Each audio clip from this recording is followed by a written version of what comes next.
No sé si ustedes han tenido la experiencia en nuestros pueblos mayormente, ¿verdad? Y en nuestros países de origen, de este predicador que semanalmente se para en el medio de la plaza o en una esquina del pueblo y se para solito a predicar el Evangelio. Y eso se veía mucho, ¿verdad? En nuestros pueblos antes. Ya lo que quedan, por lo menos en mi país, es uno o dos, ¿verdad? En mi zona, que lo hacen. Y uno a veces dice, wow, qué fe más grande y qué fervor por el Evangelio tiene. Yo quisiera tener por lo menos la mitad para cada una de las personas que yo voy a decirle, ¿verdad? Y hablarle del Evangelio. Y se cuenta que un día un predicador de estos estaba en el medio de la plaza y estaba hablando del Señor, y pues ya usted sabe que en los últimos tiempos pues la gente dejó de tenerle respeto ¿verdad? a estas personas y comienzan las personas a acercarse y a decir comentarios, epítetos, a burlarse de estas personas. Y este predicador lo hacía, ¿verdad? Muy a menudo, y una persona del pueblo comenzó a acercársele, y dentro de esos silencios que tenía la prédica le decía, yo no creo lo que tú estás diciendo. Tú dices que tú sientes algo, pero yo no estoy sintiendo nada. Y el predicador seguía, ¿verdad? En su responsabilidad de llevar la palabra, y seguía diciendo.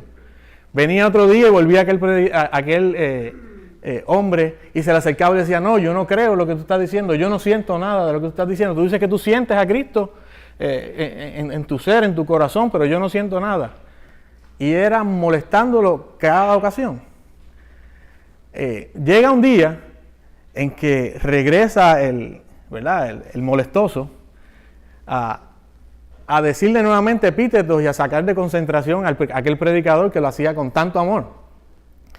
Pero de repente aquel molestoso, aquel perturbador, cae al piso.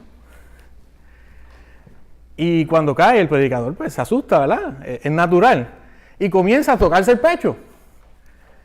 Y el predicador, pues, hace una pausa en lo que está haciendo, va donde él y le dice, ¿qué te pasa? ¿Qué te pasa? Ay, siento un gran dolor en el pecho, es por aquí, es por el corazón. ¿Cómo es? ¿Que tú sientes qué? Sí, siento un dolor en el pecho. Aparentemente estaba cayendo como en un ataque al corazón. Y él le dice, ¿de verdad que tú sientes algo en tu corazón? Y dijo, ¿sabes qué? Yo estoy aquí para socorrerte, para ayudarte, pero yo no siento nada.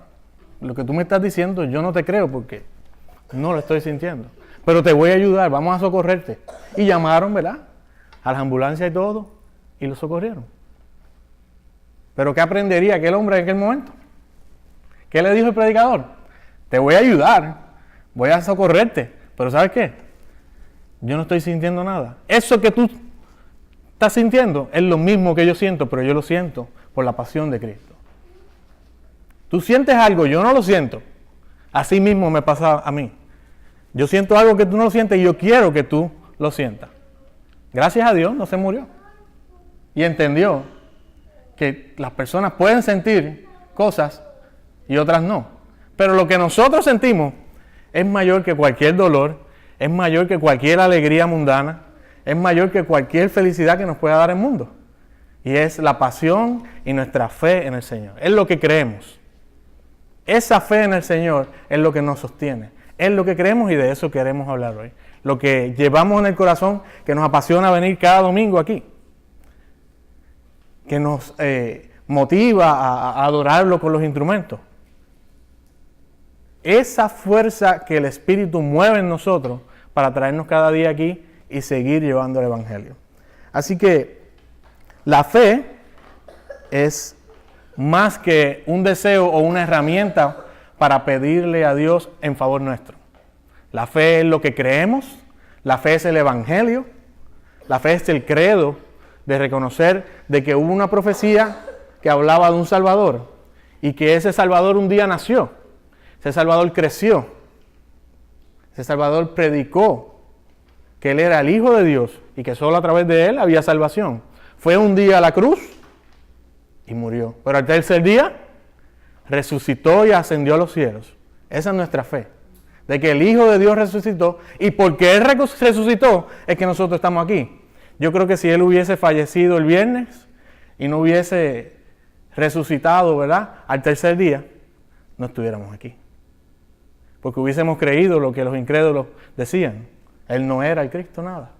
Pero como lo hizo, resucitó, y hubo cientos de testigos que lo vieron. Esa es nuestra fe. Eso nos trae aquí en esta hora.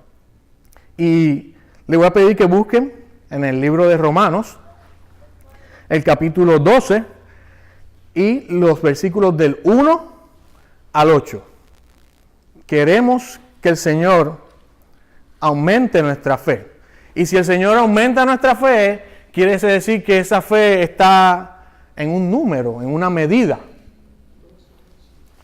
Si la fe fuera del 1 al 10, yo diría que posiblemente en esta etapa de mi vida yo puedo estar en el tercer o cuarto punto o medida de la fe. Yo quisiera llegar a esa fe que tienen nuestros ancianos en la iglesia, que cada día cuando los saludamos lo que encontramos es mayor vida en ellos, que cuando le vamos a ministrar a ellos, ellos lo que hacen es ministrarnos a nosotros. Esa medida de fe del Evangelio, que no es para pedir, sino para dar a otros, es la que queremos aumentar. Así que leamos, si quieren estar de pie o sentados como deseen, Romanos 12, del 1 al 8. Y dice así en el nombre del Padre, del Hijo y del Espíritu Santo. Así que, hermanos, os ruego por las misericordias de Dios, que presentéis vuestros cuerpos en sacrificio vivo, santo, agradable a Dios, que es vuestro culto racional. No os conforméis a este siglo, sino transformaos por medio de la renovación de vuestro entendimiento, para que comprobéis cuál sea la buena voluntad de Dios, agradable y perfecta. Digo pues, por la gracia que me es dada, a cada cual que está entre vosotros, que no tenga más alto concepto de sí que el que debe tener, sino que piense de sí con cordura, conforme a la medida de fe que Dios repartió a cada uno. Porque la manera que en un cuerpo tenemos muchos miembros, pero no todos los miembros tienen la misma función, así nosotros, siendo muchos, somos un cuerpo en Cristo. Y todos los miembros los unos de los otros. De manera que, teniendo diferentes dones, según la gracia que nos es dada, si el de profecía, úsese conforme a la medida de fe. O si de servicio, en servir. O el que enseña en la enseñanza. El que exhorta en la exhortación. El que reparte con libertad. El que preside con solicitud. El que hace misericordia con alegría. Qué hermosa es la palabra del Señor. Y veamos ahí que dentro de esos 8 versículos nos habla 2 veces de lo que es la medida. Y esa medida es la que el Señor ha puesto en mi corazón, hoy aumentemos. Dice la palabra en Lucas 17, 5. Y allí estaban los apóstoles y le dicen, aumentanos nuestra fe. Así que, hermanos, os ruego por las misericordias de Dios. Eso es lo que yo quiero que hoy ustedes, por la misericordia del Señor, estén atentos. Es lo que quiero hoy, que por la misericordia del Señor compartan con otros lo que aprendamos hoy. Que estén vuestros cuerpos en sacrificio vivo, santo y agradable al Señor, que es vuestro culto racional. Muchas de nuestras iglesias, ¿verdad? Aquí y en nuestros países llegan a unos niveles casi de descontrol en lo que es nuestro culto, en lo que es nuestra devoción, y crean unos enfoques, ¿verdad? Fuera del centro que es Cristo. Y cuando Pablo nos habla acerca de que nuestra vida entera es culto racional, también nos habla acerca de nuestro servicio y de las cosas que hacemos en el ministerio. Y a veces queremos darle demasiado enfoque, ¿verdad?, al misticismo y a la emocionalidad. Y cuando el apóstol Pablo nos dice que nuestro culto va acompañado ¿de qué? De la razón. debemos hacerlo con razón. No todo el que entre por ahí va a comprender nuestra fe. El que entró por ahí quizás no está ni en medida 1 de fe, ni en medida 2 de fe. Quizás está en negativo 3 de fe. Por tanto, debemos usar el uso de la razón aún para nuestro diario vivir, en nuestro testimonio, en las cosas que hacemos en el ministerio, pero también en nuestro servicio. O sea, comienza diciendo que razonemos también aún en nuestro culto, aún en nuestra medida. Así que eso nos va a llevar, el razonar en el culto, el hacerlo de una manera como, gloria a Dios, lo hacemos en nuestra iglesia, organizada, con un tiempo razonable. Es un proceder para que Dios se glorifique en ello. Así que tenemos que estar conscientes de que nuestro culto, además de ser un culto espiritual que adora, que exalta al Señor, que ve la majestad, la grandeza de Dios, también es un culto racional, donde nuestra razón va hacia la mente de Cristo, se envuelve, se mezcla y nuestra medida de fe es aumentada. No os conforméis a este siglo, sino transformados por medio de la renovación de vuestro entendimiento. ¿Vuestro entendimiento qué es? Nuestra mente, y le hablaba en la primera vez que prediqué acerca de que el Espíritu Santo renueva ¿qué? Nuestra mente, nuestro entendimiento. Y hay cosas que a veces no entendemos en nuestro diario vivir, no sabemos por qué nos están ocurriendo, pero si queremos aumentar nuestra medida de fe, debemos comenzar a entender la mente de Cristo para que nuestra mente se renueve. O sea, una manera de renovar nuestra mente es buscar aumentar nuestra medida de fe. De esta manera vamos a comprobar cuál será la voluntad de Dios. Y así no vamos a ver la fe como una herramienta todos los días de obtener las cosas que tenemos, sino que nuestra fe nos haga estar de acuerdo con lo que Dios quiere para nosotros. De esa manera vamos a comprender lo que es la buena voluntad agradable y perfecta de Dios. Ver la fe como ese instrumento de estar acorde con el Señor. Digo pues por la gracia que me es dada a cada igual que está entre vosotros, que no tenga más alto concepto de sí, sino el que debe tener. Y eso, ¿verdad? A veces nos pasa, se nos va el orgullo. Hace unos meses estaba en el salón y una hermanita cristiana me invitó para un retiro, pero era un retiro muy lejos, tenía que faltar a mi trabajo, invertir dinero, era todo un proyecto. Y ella estaba muy insistente y yo le decía, mire, no puedo ir. Y seguía diciéndomelo y llegó un momento en que mi concepto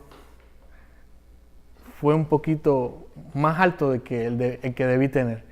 Y le dije, hermana, yo he estado en cientos de retiros. Fallé. Debí decirle, hermana, en este momento no puedo ir. Gracias por su invitación, gracias por considerar y tener esa pasión por mí, por el Evangelio. Pero contesté de una manera un poco arrogante. Creo que pensé que mi concepto estaba más alto que el de ella y que no me hacía falta.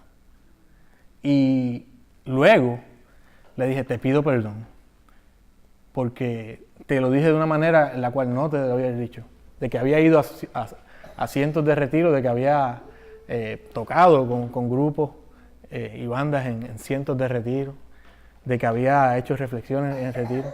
Y eso me enseñó a que debo recordar el no tener un concepto más alto de mí del que deba de tener.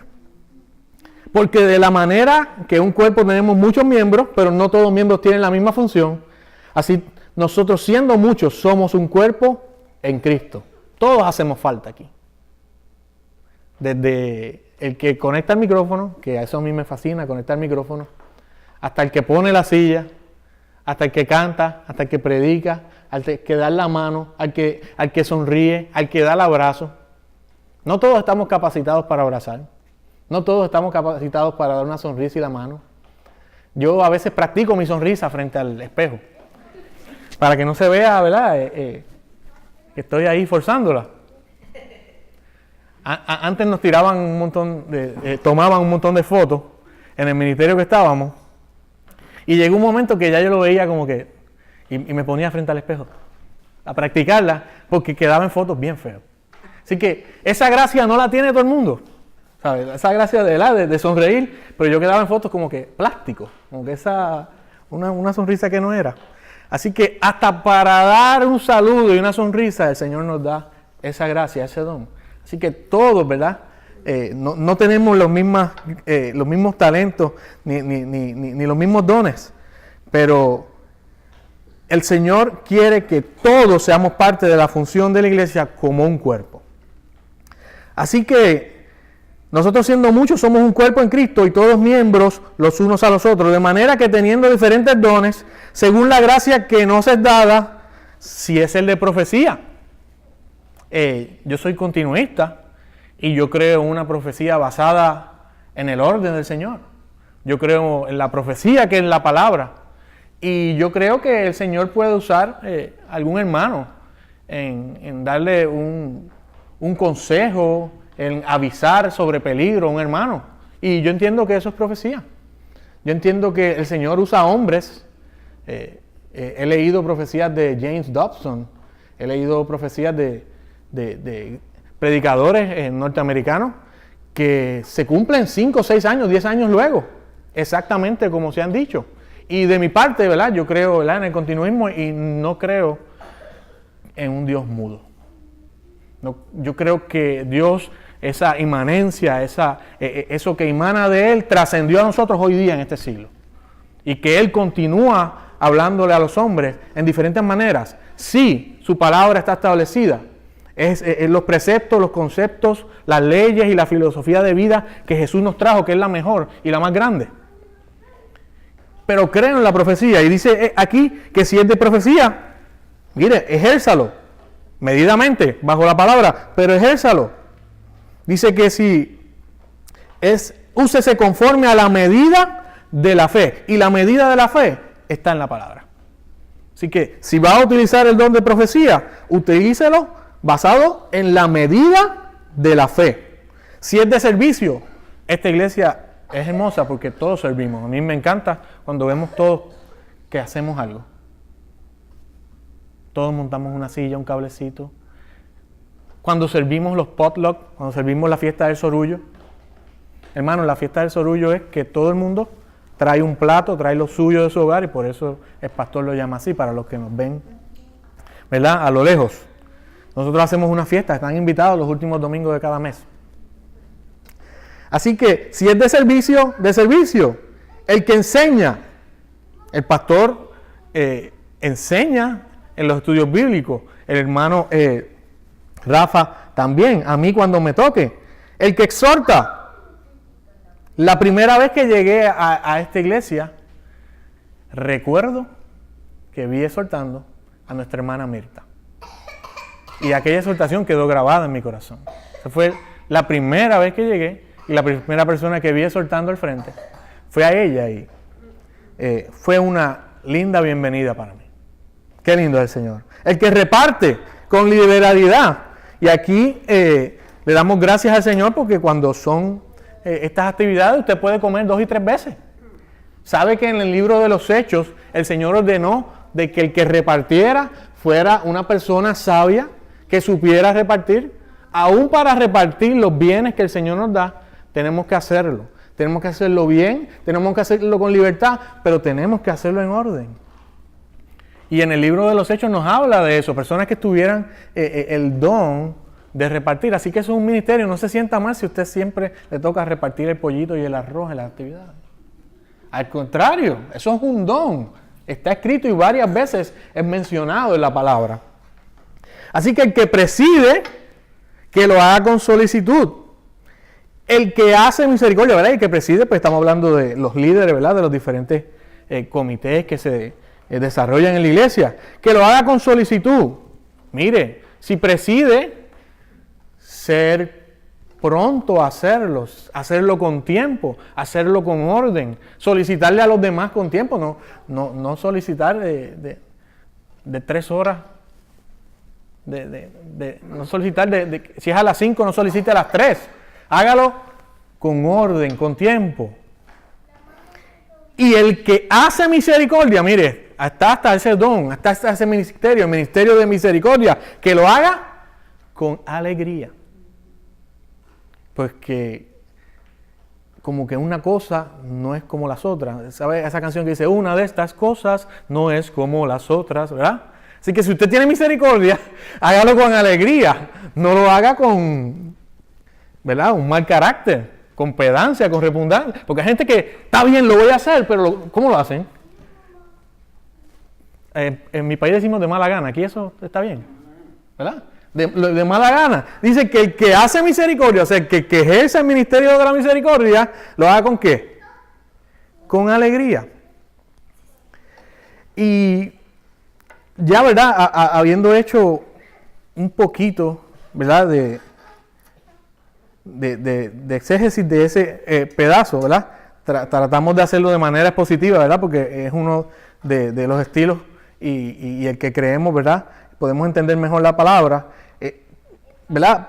Corremos y trazamos la palabra de manera expositiva, pero creo que también en ocasiones podemos presentar la palabra, ¿verdad?, en un común todo, porque hay un solo mensaje desde el Génesis hasta el Apocalipsis, y es Cristo Jesús, Señor nuestro.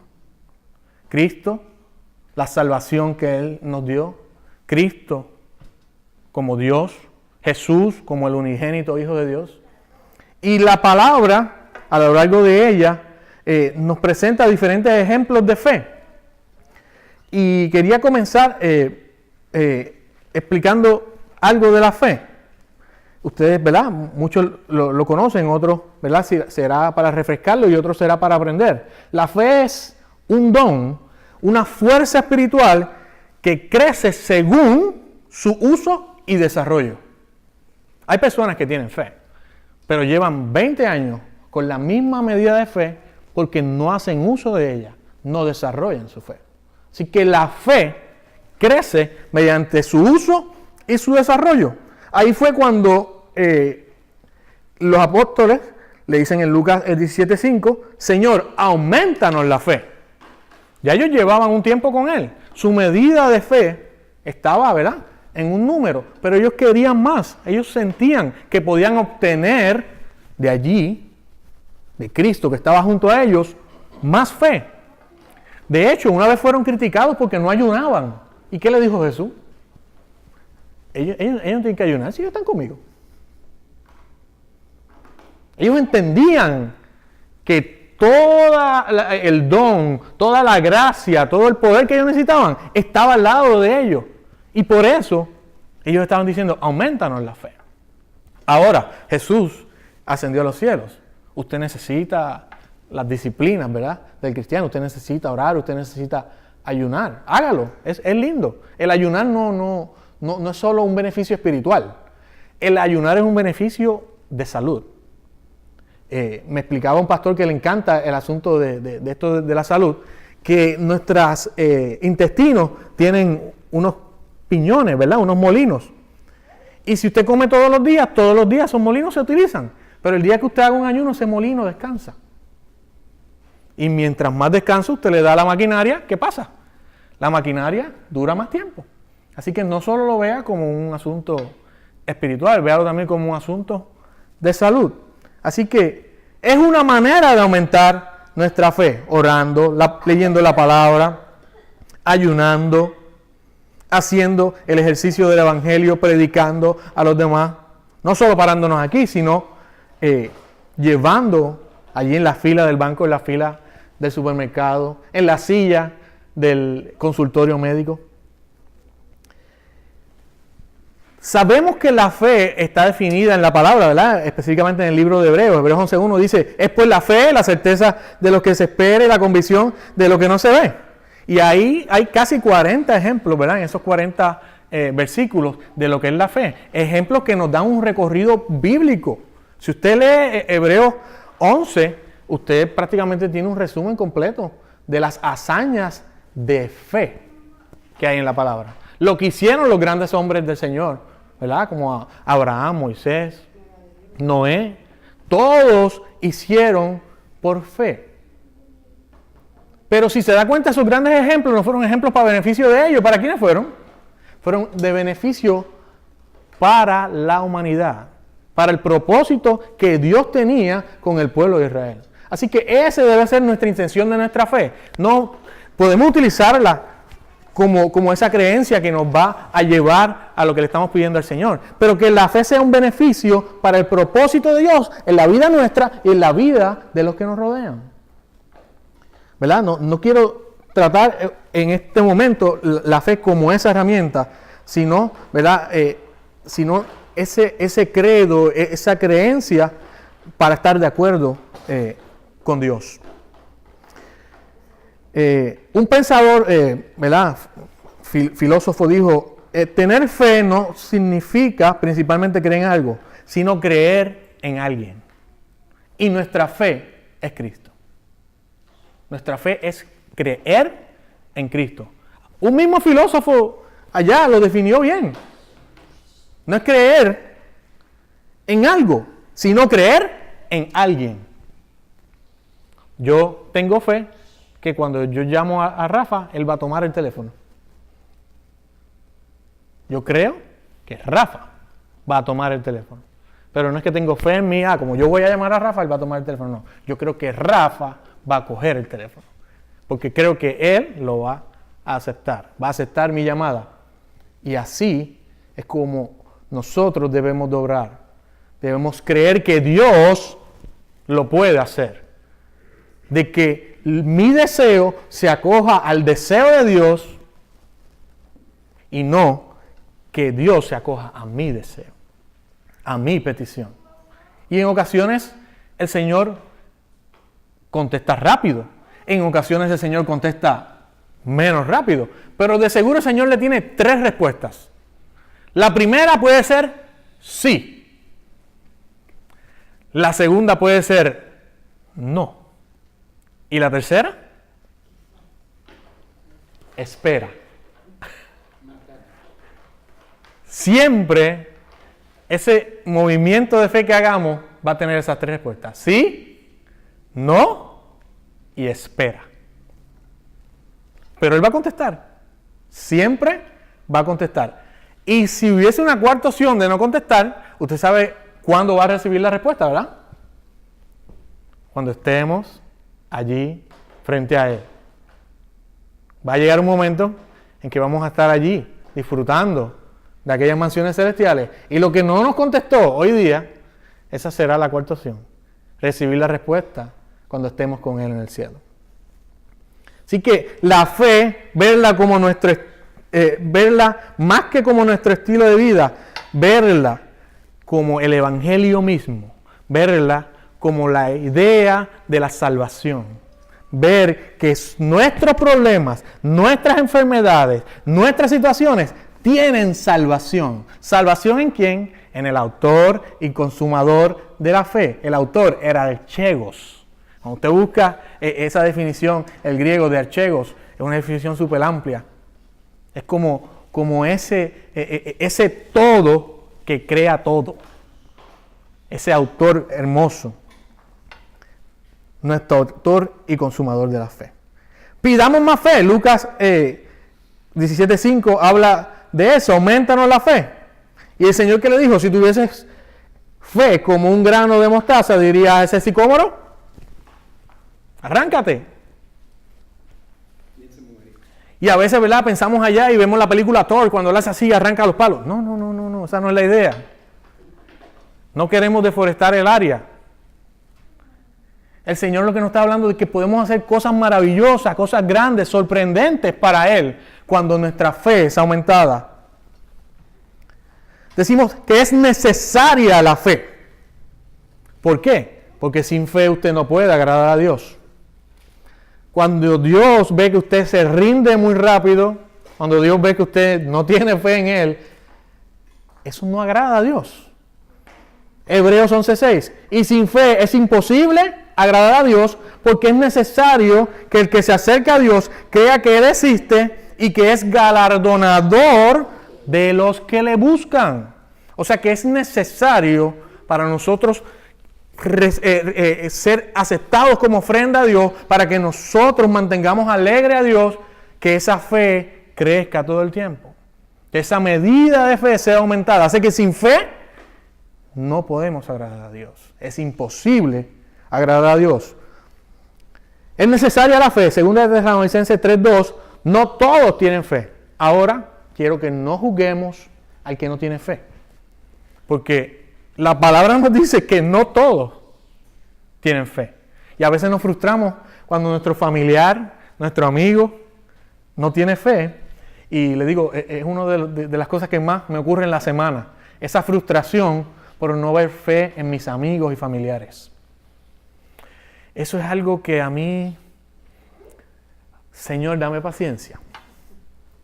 Necesito más paciencia, necesito más de ese fruto del Espíritu cuando mis amigos los veo faltos de fe. Pero tengo que comprender que en segunda de Tesalonicenses 3:2 lo dice, que no todos tienen fe. Pues tenemos que ser parte de ese proceso de ayuda a nuestros hermanos en aumentar la fe a ellos. Porque no todos tienen fe. Como decía, muchos están hasta en negativo 3. Nosotros podemos estar en 4 o 5. Y los hermanitos, ¿verdad?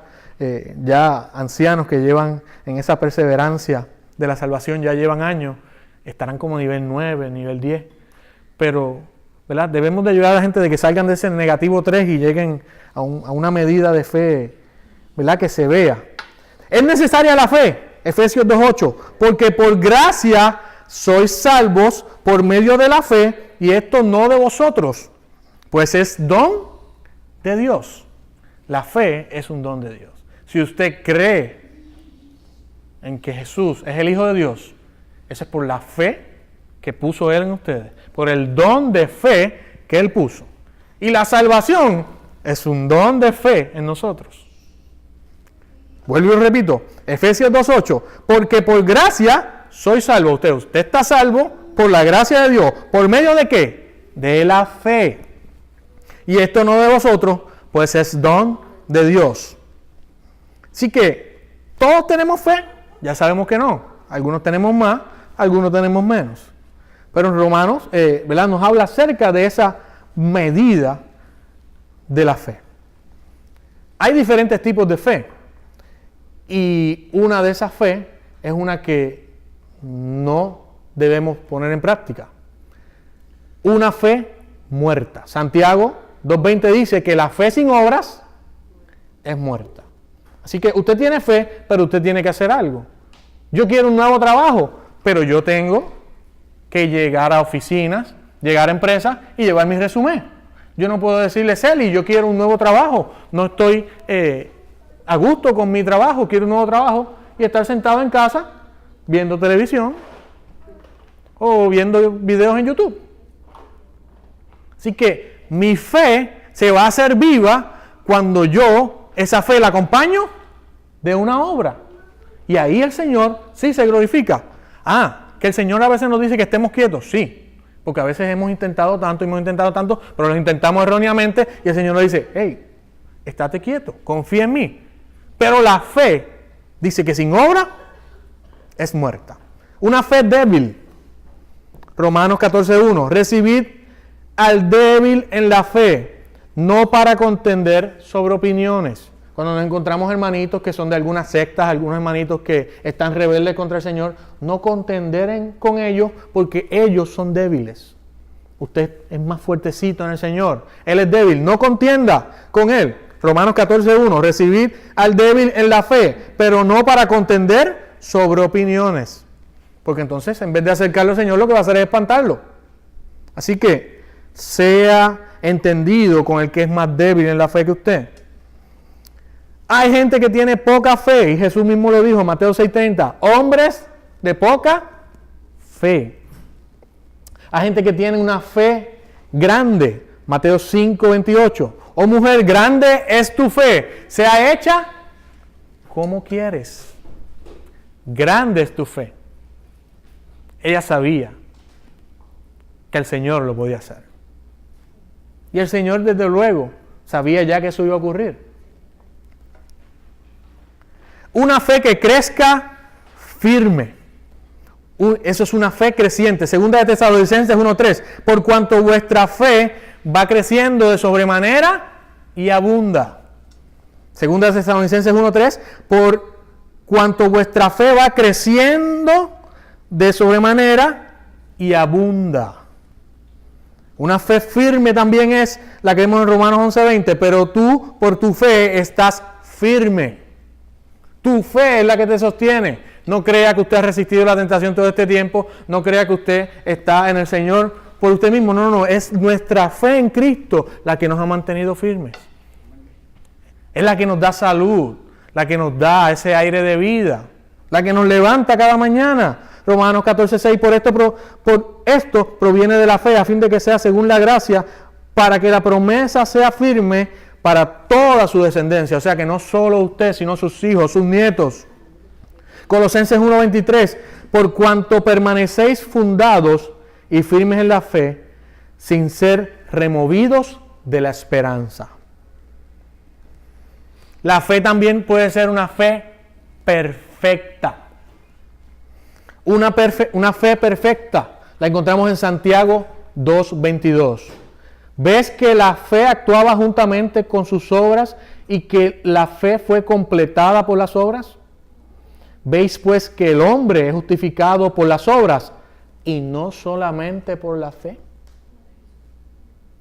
Yo creo que aquí en el libro de Santiago nos está proveyendo para esta línea, ¿verdad?, de creyentes que piensa que una vez han obtenido la salvación, no es necesario ser tan enfático en hacer obras. Y existe, ¿verdad?, esta línea de hermanos y están salvos. Y miren, hermanos, ellos están en la verdad. Pero se han recostado de que ya tienen la salvación para dejar de practicar las obras. Y mire lo que dice Santiago 2:22. Veis pues que el hombre es justificado por las obras y no solamente por la fe. O sea, la fe no solamente le justifica a usted.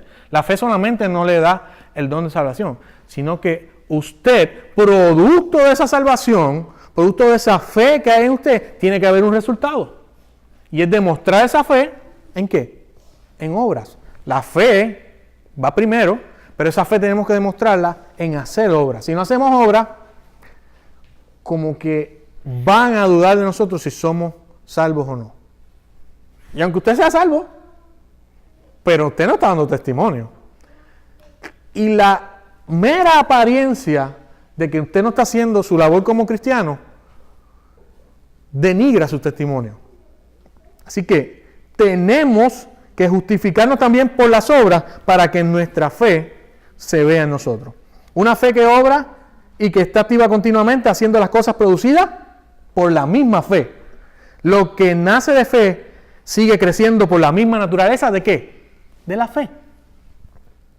Lo que nace de la carne, pareciéndose fe, no terminará como una obra de fe.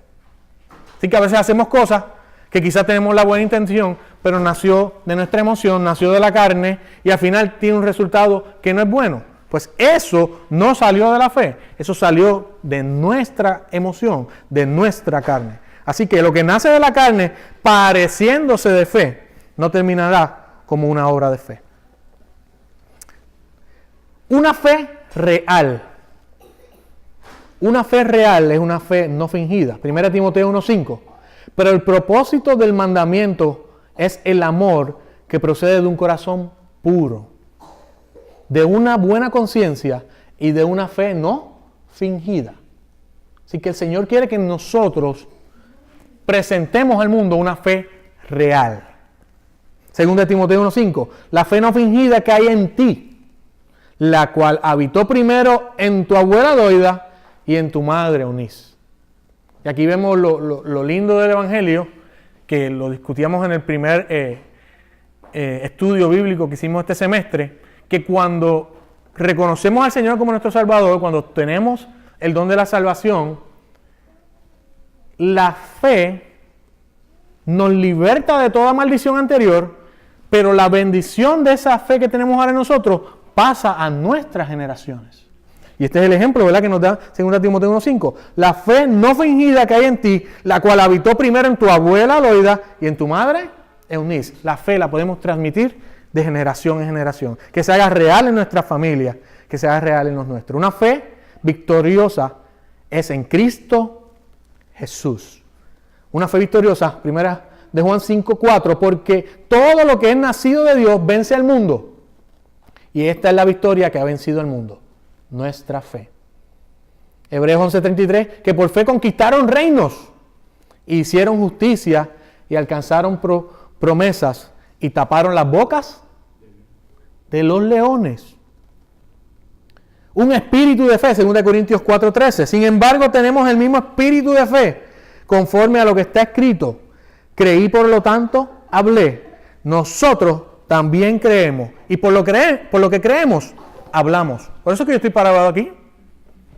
Porque el pastor entendió que me debía parar hoy a hablarles de la fe en nuestro Señor Jesucristo. De lo que creemos que Él ha hecho en nosotros. Y lo que seguirá haciendo siempre en nosotros. Y quiero concluir con 3 ejemplos de fe, los cuales están presentes en la palabra, pero de una manera, ¿verdad?, general, y los conocí en el seminario y fueron de gran bendición para mí. Y quiero presentarles estos 3 diferentes conceptos de fe, y en el griego se llaman la fe oida. Ese es el primero. El segundo es la fe ginosko.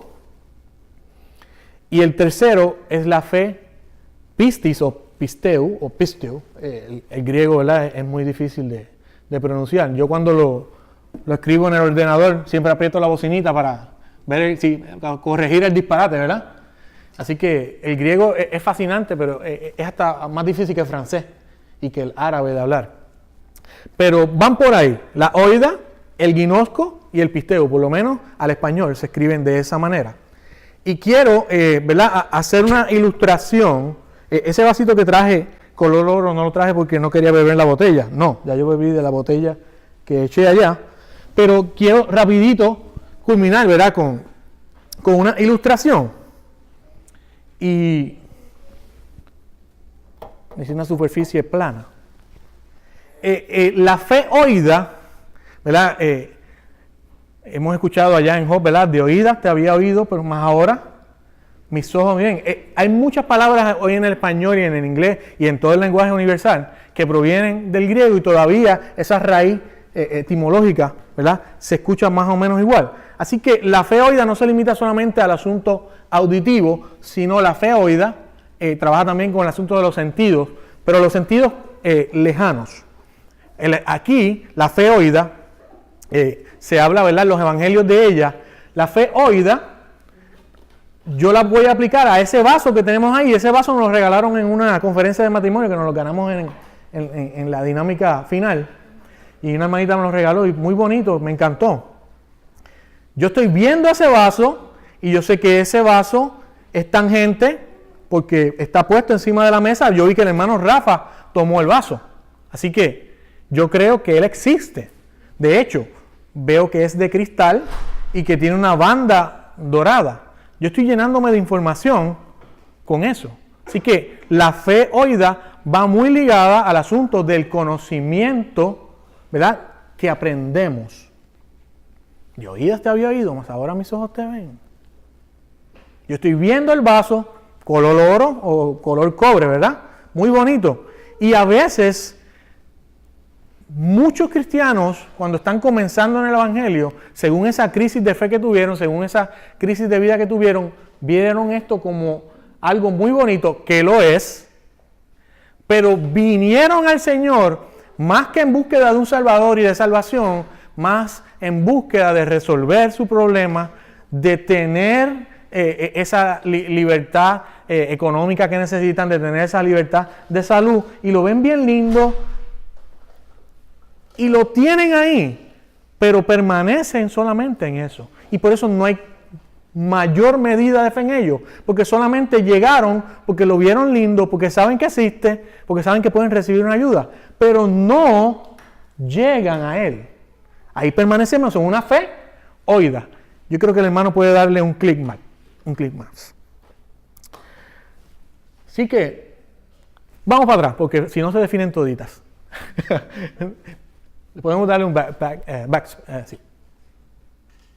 Así que, la fe oída es esa que tenemos de conocimiento, de que sabemos que está ahí. Ahora, vamos a la fe gnosco. Acabo de tomar el vaso y sé que el vaso es fuerte, que resiste la presión que le estoy haciendo. Ahora puedo palpar que el agua no está fría, tampoco está caliente, está a una temperatura ambiente. Pero como sé que eso vino de una agua embotellada, sé que hay agua. Ahora, ¿me la quiero beber? Yo no sé de dónde vino el agua. Pero si veo, la agua está trabajada con osmosis revertida. O sea, hubo un proceso de purificación. Es confiable bebérsela. A lo mejor es destilada también. A lo mejor es de manantial. A lo mejor es agua alcalina. A lo mejor es agua mineral. Puedo beberla, pero no sé si hacerlo. A veces dudamos. Aún teniendo todos los detalles de Dios, aún teniendo su palabra, aún teniendo toda la información que debemos tener, dudamos en tomar esa agua. Y nos quedamos en la medida de la fe gnosco, en la que tenemos ahí la solución para satisfacer nuestra fe. Sin embargo, dejamos el vaso en la mesa. Ahora, la fe pisteo confía que lo que está dentro de este vaso es agua y que esa agua se puede beber.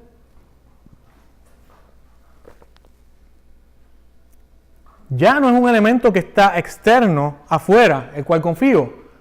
¿Dónde está ahora el contenido de ese vaso? Está dentro de mí. Me refrescó, me dio energía, me dio salud, porque el que no bebe agua no tiene salud. Así que, hermanitas, yo sé que a ustedes no les gusta beber mucha agua. Beban agua, hermanitas. Pero esto va más allá. ¿Qué dijo Jesús? Que el que bebiera de su agua, ¿qué pasaría? No tendría sed jamás. Así que lindo es refrescarnos. Y con permiso me hace falta. Me siento mejor que hace 2 minutos atrás. Ese pisteus, ese pistis del Señor en mí, me dio nuevas fuerzas. Está en mí adentro. Ahora creo que es bueno. Ahora le puedo decir a los demás que ya no tengo más sed, porque bebí del agua en Cristo. Oída, gnosco y pisteo. La fe oída. Creer y conocer por información es una fe intelectual. Sabemos que eso está ahí. Es una fe intelectual. Nuestro intelecto ya conoce que eso está ahí. La fe gnosco. Gracias, hermano. Creer y conocer por intimidad. Porque lo cogí, lo tuve en mi mano y comencé a ver. Y cuando usted habla, ve los ejemplos bíblicos, cuando dice conoció y conoció, ¿qué fue? Que fue a la intimidad. ¿Verdad? Así que creer y conocer por intimidad es una fe sentimental. Y esa fe va amarrando a esa persona, va llevándolo, pero aún no lo es todo. Y la fe pisteu, creer y conocer por identidad. Al yo tomarla ya me identifiqué con ella. ¿Por qué? Porque esa fe está encarnada en mí, está dentro de mí. ¿Y qué comienza a hacer esa fe? Esa fe comienza a llevar la mente de Cristo a mí para estar de acuerdo ¿con quién? Con Él. Ahora la fe es una sola, ya no es una fe externa, gnosco ni oida, ahora es una fe pistis que está dentro de mí. ¿Cuál es nuestra medida de fe hoy? ¿Qué queremos pedirle al Señor que aumente en este día. ¿Por dónde va nuestra fe? No me gusta hablar de niveles, de que si este está en nivel 1, no. Era un ejemplo que quería traer. Pero nosotros mismos nos podemos autoanalizar y podemos decir, como decía el salmista, examíname, Señor. Que tu Espíritu Santo nos examine y nos haga esa medida de fe, ver esa medida de fe en nosotros, para que podamos decir, Señor, aumentanos la fe. ¿Cómo está nuestra fe? ¿Queremos fortalecer esa fe más? Les invito a que estemos puestos en pie. Oremos para que el Señor aumente nuestra fe. Señor, te damos gracias. Te bendecimos, Señor, en esta hora. Gracias, Señor, porque tú nos has dado esa agua que salta para vida eterna, Señor. Padre, gracias, Señor, porque ya no tenemos más sed en ti, Señor. Porque tú has aumentado nuestra fe, Señor, cada día, Señor. Oh, Padre, en este día te pedimos más, Señor. Te pedimos que aumentes nuestra fe, Señor. Sin ti, Señor, no podemos hacer nada, Señor. Dependemos de ti, Señor. Tenemos total dependencia de ti, Señor. Queremos, Señor, que en este día tú aumentes nuestra fe, Señor. Mira nuestras cargas, Señor. Mira nuestras dolencias, Señor. Mira nuestras enfermedades, Padre. Padre, tenemos fe en ti. Creemos en ti, Señor. Que tú nos contestarás, Señor. Que tú nos dirás sí, que tú nos dirás no, que tú nos dirás luego. Que tú nos contestarás, Señor, cuando estemos contigo, Señor. Pero sabemos que siempre vamos a recibir de ti respuesta, Padre. Oh, gracias, Señor. Gracias porque en ti confiamos, Señor. Gracias porque cada día, Señor, nos inclinamos ante ti, Señor, para que nuestra fe sea fortalecida. Señor, danos, Padre. Danos, Señor, fuerzas. Que tu Espíritu Santo renueve nuestro entendimiento, renueve nuestra mente, Señor, para que esa medida de fe sea aumentada, Padre. Oh, Padre, yo te pido por mis hermanos, Señor, los que tenemos dolores, Señor, en nuestro cuerpo, Dios mío. Padre, los que tenemos nuestras angustias en nuestra mente, Señor. Nuestras preocupaciones por nuestro hijo, por nuestro padre, por nuestro hermano, por nuestro primo, por nuestros amigos, Señor. Aumentanos la fe para trabajar con ellos, Señor. Auméntale la fe a ellos, Señor. Que ellos puedan comprender, Señor, que en ti hay bendición y vida eterna. Que en ti tenemos, Señor, la salvación. Que solo a través de Cristo Jesús podemos llegar al Padre. Gracias, Espíritu Santo de Dios. Gracias, porque nos hablaste a través de tu obra maestra, de la palabra, Señor. Gracias, Señor, por ser el autor y consumador de nuestra fe. Gracias, Dios, por dar a tu Hijo Jesús para que nosotros tuviéramos salvación, Señor, en esta hora. Gracias, Padre. Aumentanos la fe, Señor. Aleluya. Te bendecimos, Señor, te glorificamos. Levante su mano y dele gracias al Señor. Gracias, Padre. Gracias, Señor, te bendecimos. Te adoramos, Señor. Eres grande, eres majestuoso, eres poderoso, Señor. Grande y maravillosas son tus obras, Señor. Eres el Dios, el Todopoderoso. El gran yo soy. Gracias, Señor.